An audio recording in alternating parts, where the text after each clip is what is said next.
यहाँ हाम्रो जिल्ला के अरे पूर्वाधार विकास कार्यालयको यहाँ पिच हुँदै काम हुँदैछ एप्रोच रोडको। यहाँ हाम्रो नेसनल हाइवेमा पनि त्यस्तो विज्ञहरू छैन। यहाँ धेरै विज्ञ सर यहाँ हुनुहुन्छ।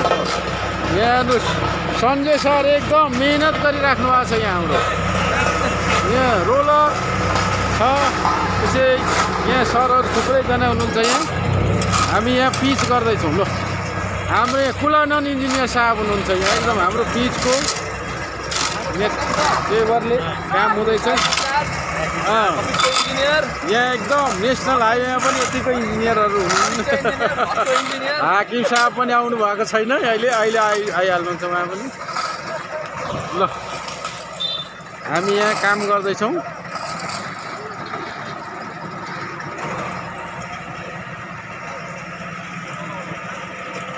हाम्रो पिच अब सम्पन्न हुने स्थितिमा पुगिसकेको छ। ल अब